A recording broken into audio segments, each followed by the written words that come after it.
एक छोटा सा शादी का मंडप जहां सभी शादी की खुशी में मग्न थे, लेकिन सिर्फ इन तीनों की आंखों में मौन वेदना थी। ऋषभ को इस बात का दुख था कि वह जिससे प्रेम करता था उससे विवाह नहीं कर रहा था। ईशान को इस बात का दर्द था कि उसकी वजह से ऋषभ का जीवन बर्बाद हो रहा था। फिर भी जिस लड़की को उसने प्यार किया था, जब उसने उसे छोड़ दिया तो ऋषभ देवता बनकर उसकी जिंदगी में उजाला लाया, जिससे उसे थोड़ी राहत मिली। उधर आराध्या को यह देखकर पीड़ा हो रही थी कि उसका प्रेमी उसके सामने ही किसी और से शादी कर रहा है। इन तीनों के दिल में दर्द था, फिर भी चेहरे पर एक बनावटी मुस्कान लिए सबके साथ शामिल थे। शादी खत्म हुई और सभी अपने अपने घर चले गए, पर आराध्या अकेले बारिश में भीगते हुए अपने दर्द को उस बारिश की बूंदों में बहाने की कोशिश करते हुए घर की ओर बढ़ रही थी। जब उसके पिता शास्त्री ने देखा कि उनकी बेटी इस तरह बारिश में भीगती हुई आ रही है तो उन्हें चिंता हुई। उन्होंने आवाज दी, लेकिन उसने कोई प्रतिक्रिया नहीं दी। जब उन्होंने कार उसके पास लाकर उसके हाथ को खींचा, तब जाकर वह वास्तविकता में लौटी। हापा, क्या हुआ बेटी? क्यों इस तरह बारिश में भीगती हुई आ रही हो? ड्राइवर कहां गया? आओ कार में बैठो।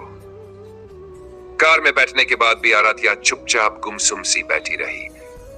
शास्त्री उसे देखते रहे और पूरे रास्ते वही बोलते रहे। आराध्या ने एक शब्द भी नहीं कहा।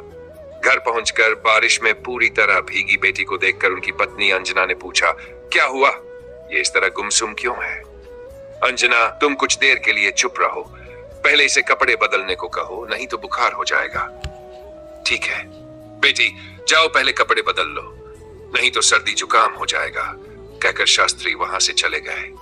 दोनों पति पत्नी ने तय किया कि जब आराध्या थोड़ा सामान्य हो जाएगी तब उससे बात करेंगे और उसकी समस्या का समाधान निकालेंगे।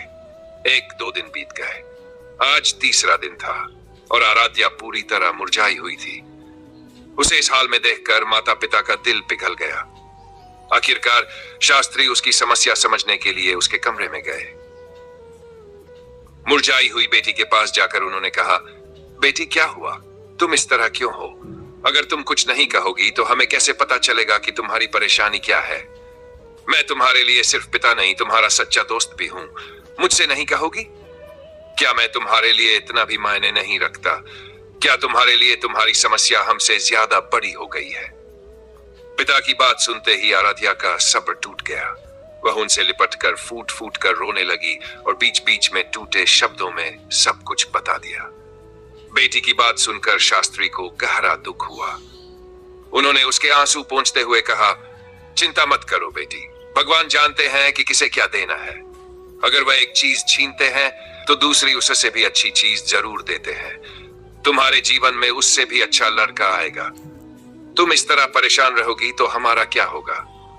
हमारे पास तो तुम ही हो। तुम्हें कुछ हुआ तो हम जी नहीं पाएंगे। पिता की बात सुनकर आराध्या ने आंसू पोंछे और उनका हाथ पकड़कर कहा, पापा, अब मैं इस तरह मुरझाई नहीं रहूंगी, सब कुछ भूलने की कोशिश करूंगी, लेकिन मुझे थोड़ा समय चाहिए सब भूलने के लिए। आप मेरी वजह से परेशान मत होइए। शाबाश मेरी प्यारी बच्ची, अब कभी मत रोना। तुम्हें जो भी समस्या हो मुझसे शेयर करना। मेरी बेटी समझदार है और समझदार बच्चे कभी नहीं रोते। ठीक है? ठीक है पापा। बेटी को सांत्वना देने के बाद शास्त्री जी उसके कमरे से बाहर आए और अपनी पत्नी को सब कुछ बता दिया। बेटी की स्थिति देखकर अंजना बहुत दुखी हो गई। शास्त्री जी ने उन्हें समझाया और आश्वासन दिया कि आने वाले दिनों में सब कुछ अच्छा होगा। दिन बीतते गए, महीने और साल भी गुजर गए। ऋषभ की शादी को आज 2 साल हो चुके थे। वह अपनी पत्नी और प्यारे जुड़वा बच्चों के साथ खुशहाल जिंदगी बिता रहा था। आराध्या, जो अब ऑफिस में बॉस की बेटी के रूप में जानी जाती थी, बहुत कम ऑफिस जाती थी। हर बार जब वह ऋषभ को देखती उसके मन में दर्द उठता, इसलिए उसने ऑफिस जाना ही बंद कर दिया। इस फैसले में उसके पिता ने उसका पूरा साथ दिया। यह एक एनजीओ था जिसका नाम था वेलकम टू एयर। एआर का मतलब था आराध्या आई ईशानी। आराध्या के लिए ईशानी का ऋषभ और उसके बीच आना ऐसा घाव था जिसे वह कभी नहीं भूल सकी। इसीलिए उसने इन तीनों के नाम के पहले अक्षरों को लेकर इस एनजीओ का नाम रखा। यह बात आराध्या के अलावा किसी को नहीं पता थी। बाकी सबको यह बस एक अनोखा नाम लगा था। इस एनजीओ में सभी मानसिक रूप से कमजोर बच्चे थे। आज आराध्या इन बच्चों की देखभाल में पूरी तरह व्यस्त थी। बच्चों के साथ समय बिताकर वह अपने दर्द को भुलाने की कोशिश कर रही थी। पिता ने उसकी इच्छा के अनुसार इस एनजीओ को शुरू करने में उसकी मदद की थी। अब वे खुश थे कि उनकी बेटी धीरे धीरे अपने दर्द को भूल रही थी, लेकिन दूसरी तरफ उन्हें उसकी शादी की चिंता खाए जा रही थी। इन 2 सालों में वे उसे शादी के लिए मनाने में असफल रहे थे। आराध्या की शादी न करने का अफसोस उसकी मां को बेहद परेशान करता था। इसी बीच ईशानी के दोनों बच्चे एक साथ रोने लगे। बच्चों को रोता देख रसोई से बाहर आई ईशानी ने एक बच्चे को गोद में उठाकर उसे शांत किया। जब दूसरे बच्चे का रोना और तेज हुआ तो वरांडे में बैठे ऋषभ ने आकर उसे गोद में ले लिया और प्यार करने लगा। ये दोनों बच्चे ईशानी के जुड़वां थे, एक लड़का और एक लड़की। लड़के का नाम साकेत और लड़की का नाम साक्षी रखा गया था। ऋषभ के जीवन में इन दोनों बच्चों ने वह खुशी भर दी थी जो उसके दर्द को कम कर सके। वह उन्हें अपने बच्चों की तरह प्यार करता था। दुनिया की नजरों में ऋषभ और ईशानी पति पत्नी थे, लेकिन घर में वे सिर्फ अच्छे दोस्त थे। दोनों एक दूसरे को समझते हुए अपनी जिंदगी चला रहे थे। ऋषभ सबके सामने हमेशा यह दिखाता था कि वह बहुत खुश है, लेकिन उसके दिल में आज भी आराध्या बसी हुई थी। उसे भुला पाना उसके लिए संभव नहीं हो पाया था। शादी के बाद दोनों ने आश्रम छोड़कर कंपनी द्वारा दिए गए घर में रहना शुरू कर दिया था। बच्चे अब 5 साल 4 महीने के हो चुके थे। दुनिया की नजर में ये एक आदर्श परिवार था, पति पत्नी और 2 प्यारे बच्चे। लेकिन अंदर ही अंदर दोनों को यह दर्द सताता था कि वे अपने सच्चे प्यार के साथ नहीं हैं। इस एक दुख को छोड़ दें तो उनकी जिंदगी वाकई दूध और शहद की तरह मीठी थी। सुबह हमेशा की तरह अब ऑफिस जाने के लिए तैयार हो रहा था। आज जाने क्यों उसका मन बच्चों के साथ ज्यादा समय बिताने और उन्हें खूब प्यार करने का कर रहा था, लेकिन फिर उसने सोचा क्या करें, ऑफिस तो जाना ही पड़ेगा, और असंतोष जाहिर किया। साकेत को गोद में लेकर उसने उसके माथे पर प्यार से किस किया और कहा, मेरे जैसा मत बनना बेटा। मुझे माँ बाप का प्यार नहीं मिला, लेकिन मैं तुम्हें हर किसी का प्यार दिलाने की कोशिश करूंगा। अब मैं ऑफिस जा रहा हूं, फिर शाम को वापस आऊंगा। उसने साकेत को झूले में सुलाया और फिर साक्षी को गोद में लिया और उसे भी प्यार किया। दोनों को झूले में सुलाकर जैसे ही वह ऑफिस जाने को तैयार हुआ, साक्षी ने अपनी नन्ही उंगलियों से उसकी छोटी उंगली पकड़ ली। उसे ऐसा लगा जैसे वह कह रही हो, मुझे छोड़कर मत जाओ। उसने साक्षी की उंगली धीरे से छुड़ाई और कहा, सॉरी बेटा, आज ऑफिस जल्दी से वापस आ जाऊंगा, अब जाना जरूरी है। उसने साक्षी के माथे पर एक बार फिर किस किया और घर से निकल गया। पीछे से ईशानी आई और कहा, बच्चों का साबुन और तेल खत्म हो गया है। ऋषभ ने जवाब दिया, शाम को ऑफिस से लौटते समय ले आऊंगा। ईशानी बोली, नहीं, मुझे दुकान पर थोड़ा और सामान भी लेना है, आप मुझे दुकान तक छोड़ देंगे, बस इतना ही। पत्नी की बात सुनकर ऋषभ ने उसे दुकान तक छोड़ने के लिए हामी भर दी। घर से निकलने से पहले ईशानी पास वाले घर में आंटी के पास गई और उनसे बच्चों का ध्यान रखने को कहा। फिर घर लौटकर बच्चों के पास गई, उनके माथे पर प्यार से चूमा और कहा, मैं थोड़ी देर में लौट आऊंगी। बच्चों को एक बार फिर देखकर वह बाहर आई और आंटी से कहा, मैं 5 मिनट में वापस आ जाऊंगी, तब तक आप मेरे बच्चों का ध्यान रखिए। आंटी ने जवाब दिया, ठीक है बेटी, तुम निश्चिंत होकर जाओ, मैं बच्चों का ध्यान रखूंगी। ऋषभ ने ईशानी को बाइक पर बिठाया और दुकान की ओर चल पड़ा। दुकान बस आने ही वाली थी कि अचानक एक हादसा हो गया। एक चौराहे पर बाईं ओर से आ रही एक लारी ने ऋषभ की बाइक को टक्कर मार दी और फरार हो गई। बाइक से गिरने पर ईशानी के सिर में गहरी चोट लगी और वहीं उसकी मौत हो गई। ऋषभ को भी गंभीर चोटें आईं। वह खून से लथपथ जमीन पर बेहोश पड़ा था, लेकिन उसे हल्की चेतना थी। आसपास बहुत सारे लोग जमा हो गए थे, लेकिन कोई उन्हें अस्पताल ले जाने को तैयार नहीं था। इसी बीच एनजीओ की ओर जा रही आराध्या की टाटा सूमो वहां पहुंची। अरे यहाँ क्या हुआ, इतनी भीड़ क्यों लगी है? टाटा सूमो से उतरकर आराध्या भीड़ के बीच पहुंची और देखा तो दंग रह गई। खून के तालाब में पड़ी ईशानी को देखकर वह भागी भागी उसके पास गई और उसका हाथ पकड़कर बोली, ईशानी, ईशानी, क्या हुआ, उठो। उसने ईशानी की नाड़ी देखी तो उसे समझ आ गया कि वह अब इस दुनिया में नहीं रही। आराध्या जोर से नहीं चिल्लाई और ऋषभ को ढूंढने लगी। उसने कुछ दूरी पर ऋषभ को खून से लथपथ पड़ा देखा। वह भागकर उसके पास गई और उसका चेहरा अपनी गोद में रखा। ऋषभ, उठो। जब उसने उसकी सांस महसूस की तो उसे पता चला कि वह अभी जिंदा है। उसने तुरंत वहां खड़े लोगों की मदद से ऋषभ और ईशानी को अपनी सूमो में लिटाया। ईशानी को पीछे की सीट पर लिटाकर वह खुद बीच की सीट पर बैठ गई और ईशब का सिर अपनी गोद में रखा। अर्धचेतन अवस्था में ईशब ने ईशानी के बारे में पूछा तो आराध्या रो पड़ी। उसकी आंखों में आंसू देखकर ईशब को सब कुछ समझ में आ गया। उसे एहसास हुआ कि अब वह ज्यादा समय तक नहीं बचेगा। इस स्थिति में भी उसने आराध्या का हाथ पकड़कर कहा, आराध्या, मुझसे एक वादा करोगी? देखिए, आपको ज्यादा बात नहीं करनी चाहिए, आपको आराम की जरूरत है। आप ठीक हो जाएंगे, फिर मैं आपकी हर बात मानूंगी। अभी कुछ मत कहिए प्लीज। नहीं, तब तक मैं जिंदा नहीं रहूंगा, मुझे अभी कहना होगा। रोते हुए आराध्या ने कहा, ठीक है ये, लेकिन मौत की बात मत कीजिए। अगर आपको कुछ हुआ तो मैं जी नहीं पाऊंगी। ऋषभ ने कांपते हुए कहा, तुम्हारे शब्दों का मतलब क्या है? प्लीज मुझे सच बताओ, मैं मरने से पहले सच सुनना चाहता हूं। आराध्या ने उसका हाथ कसकर पकड़ा और रोते हुए कहा, मैं आपसे बहुत प्यार करती हूं। अगर आपको कुछ हुआ तो मैं मर जाऊंगी। तो तुम भी मुझसे प्यार करती हो। मरने से पहले मेरी जिंदगी सार्थक हो गई। आप भी। मतलब बताइए ऋषभ, आपके शब्दों का क्या मतलब है? आरा, तुम मेरी पहली और आखिरी मोहब्बत हो। मैं तुम्हें दिल से चाहता था, लेकिन जब मुझे पता चला कि तुम अमीर हो तो डर गया कि तुम मुझे ठुकरा दोगी। इसी डर से मैंने अपने प्यार को हमेशा अपने दिल में छिपाए रखा। ऋषभ ने अपनी और ईशानी के बीच जो भी हुआ था वह सब विस्तार से आराध्या को बताया। यह सुनकर आराध्या की आंखों से आंसू बहने लगे। उसे यह जानकर दुख हुआ कि ऋषभ उससे प्यार करता था, लेकिन एक अजीब से सुख का भी एहसास हुआ कि वह उसकी पहली मोहब्बत थी। ऋषभ की आंखें धुंधली होने लगी। उसने कांपते हुए अपना हाथ आराध्या के हाथ में रखा और बोला, आराध्या, क्या तुम मेरी एक बात मानोगी प्लीज? अगर तुम मुझे स्वार्थी समझो तो भी कोई बात नहीं, लेकिन मेरे पास और कोई रास्ता नहीं है। वादा करो तुम मेरी बात मानोगी। हाँ बोलिए, आपको जो भी चाहिए मैं कर दूंगी। आपके लिए तो मैं अपनी जान भी दे सकती हूँ। नहीं, तुम्हें मेरे लिए अपनी जान नहीं देनी चाहिए। तुम्हें जीना चाहिए और खुश रहना चाहिए। लेकिन मेरे जाने के बाद प्लीज मेरे दोनों बच्चों को अनाथालय में मत भेजना। उन्हें तुम पालोगी और उनका ख्याल रखोगी। बस यही मेरी आखिरी ख्वाहिश है। प्लीज मना मत करना।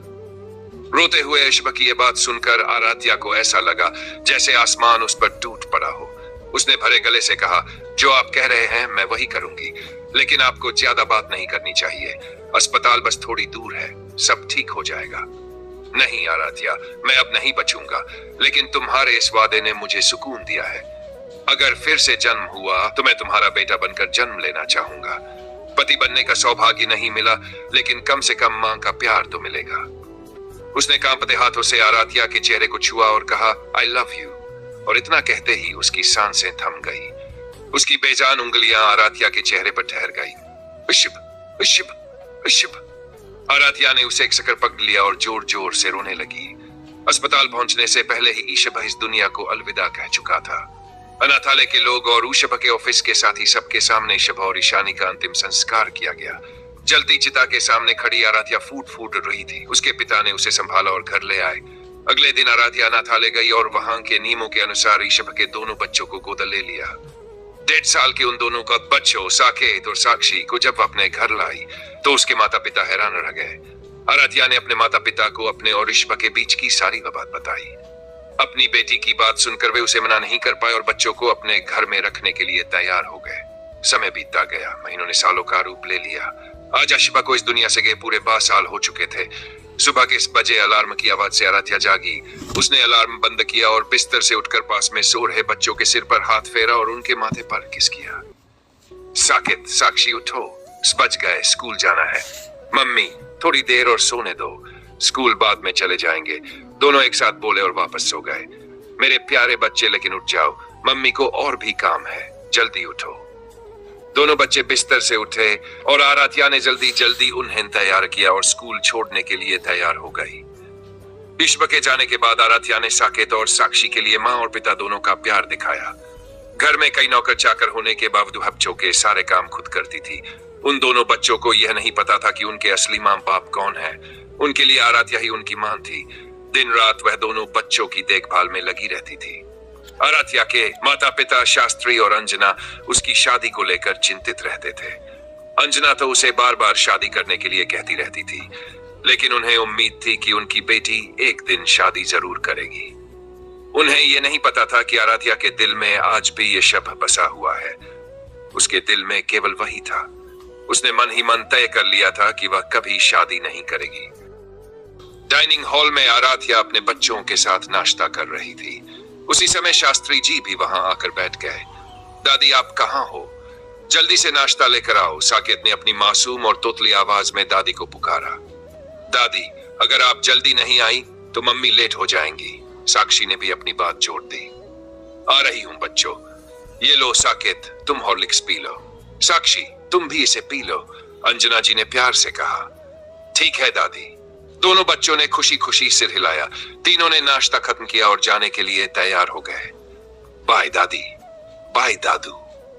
बच्चों ने अपने दादा दादी को प्यार से बाय कहा और अपनी मां के साथ स्कूल के लिए निकल पड़े। जैसे ही आराध्या बच्चों के साथ घर से बाहर निकली, शास्त्री जी के मन में गहरी चिंता ने जगह ले ली।